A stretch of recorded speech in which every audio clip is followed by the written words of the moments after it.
While mention of an existing financial crisis within the citrus industry may have taken a backseat to other current events in the news media, great efforts were being made behind the scenes to resolve the issue of CPBL's indebtedness. The solution, in part, comes with the recent signing of a memorandum of understanding to restructure the board of directors of the beleaguered company. 2 persons nominated by CGA, 2 persons by BHL, so the balance is even up to that point in time, and then the triumvirate of those who hopefully will be able to ensure that any logjam will be broken. 1 person nominated by Heritage, 1 person nominated by Social Security Board, and 1 person nominated by the government of Belize. It's clear to me that there is a genuine interest on the part of both of the equity stakeholders, that is BHL and CGA, to forge a way forward. There is the recognition that we hang together or we will hang separately. And so I am very, very pleased indeed that we are where we are now. Where the matter stands at this present juncture is quite simple. Government, or SSB, will assume First Caribbean International Bank's loan to CPBL by the end of March. That debt is said to be $15 million.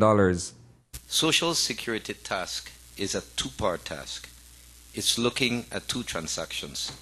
One transaction, which is absolutely separate from the other, is with Citrus Growers Association.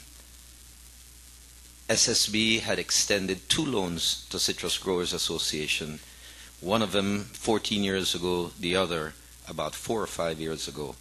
One for the purchase of shares in a factory, the other for working capital and for on-lending to the industry. Those loans now, on the request of CGA, is being considered to be converted into shares of what CGA owns via its investment company in the factories.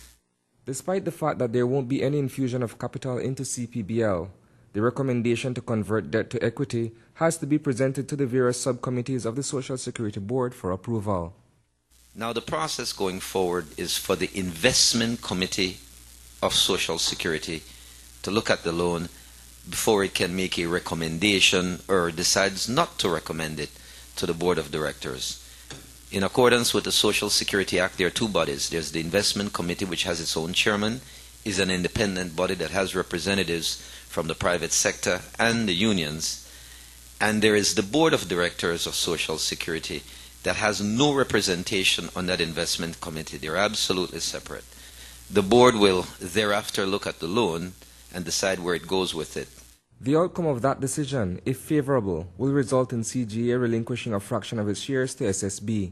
What CGA is doing is transferring roughly 10%, or perhaps just a little under 10%, I'm not quite sure of the exact figure, 10% of its shareholding to SSB by way of liquidating its debt, CGA's debt to SSB, but with an option to repurchase those shares sometime within the next 4 years, an exclusive option to repurchase, and thereafter a right of first refusal. The move, says Denzel Jenkins, chairman of Investment Company Limited, a CGA subsidiary, is a win-win situation which will allow SSB to earn from its deal. We want to seek to give comfort to the public as we hear lots of expressions concerning the government using, they say, the people's money to rescue the citrus industry. As the PM has mentioned, the funds that are going to be used by SSB gives SSB the opportunity of earning, whereas putting that money at the commercial banks and earning, say, 2.5% interest, there is the opportunity, I will not say 10, I've been saying between 8 and 10 because we will try and get Doug to bring that interest down. But at least let's say, 6% interest, which is more than twice what SSB will be getting putting its funds in the bank. The newly signed Memorandum of Understanding does not address the issue of Dr. Henry Canton's position as CEO of Citrus Products of Belize Limited. That, according to PM Barrow, is a decision that will be made by the newly constituted Board of Directors. Reporting for News 5, I am Isani Cayetano.